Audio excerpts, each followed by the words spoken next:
जय हिंद साथियों। श्रावण का पावन महीना प्रारंभ हो चुका है।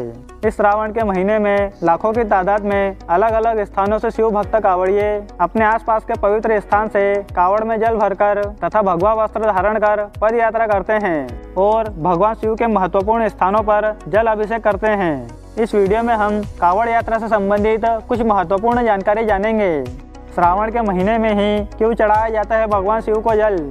श्रावण के महीने में भगवान शिव को जल चढ़ाने की मान्यता है कि जब समुद्र मंथन हुआ था तब उस दौरान निकले विष का सेवन करने के कारण भगवान शिव का शरीर जलने लगा था। तब भगवान शिव के शरीर को ठंडा करने के लिए देवताओं ने उन पर जल अर्पित करना शुरू कर दिया। जल अर्पित करने के कारण भगवान शिव के शरीर को ठंडक मिली और उन्हें विष से राहत मिली। यह घटना श्रावण के महीने में ही घटी थी। इसी मान्यता के चलते श्रावण के महीने में कांवड़ में जल भरकर शिव भक्तों द्वारा भगवान शिव को जल अर्पित किया जाता है।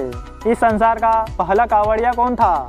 धार्मिक मान्यताओं के अनुसार इस संसार का सबसे पहला कांवड़िया भगवान परशुराम जी को माना जाता है।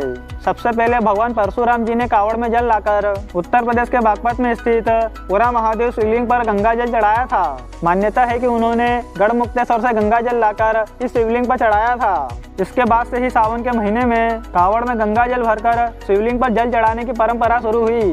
वहीं कुछ लोगों का मानना है कि सबसे पहले त्रेता युग में श्रवण कुमार ने कांवड़ यात्रा की। इसके अलावा भी कांवड़ यात्रा के प्रारंभ होने के संबंध में और भी कई धार्मिक कथाएं प्रचलित है। मान्यता है कि जो लोग सावन के महीने में कांवड़ से जल चढ़ाते हैं उनकी सभी मनोकामनाएं पूरी होती है। कांवड़ यात्रा करने के नियम। कांवड़ यात्रा पर जाने वाले कांवड़ियों के लिए कुछ नियम होते हैं। कांवड़ियों को इन नियमों का पालन करना होता है। कांवड़ यात्रा के ये नियम बेहद ही सख्त है। जो व्यक्ति इन नियमों का पालन नहीं करते उनकी कांवड़ यात्रा अधूरी मानी जाती है। कांवड़ यात्रा का पहला नियम यह है कि कांवड़ यात्रा के दौरान कांवड़ को कभी भी जमीन पर नहीं रखना चाहिए।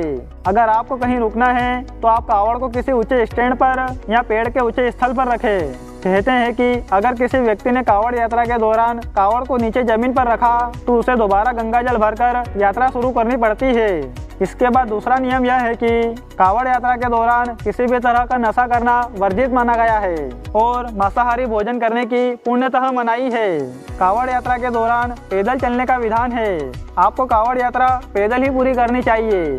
इसके अलावा कोई व्यक्ति मन्नत मांगकर या मन्नत पूरी होने पर उस मन्नत के हिसाब से कांवड़ यात्रा करता है। दोस्तों, अगर जानकारी अच्छी लगी हो तो वीडियो को लाइक करें और चैनल को सब्सक्राइब करें।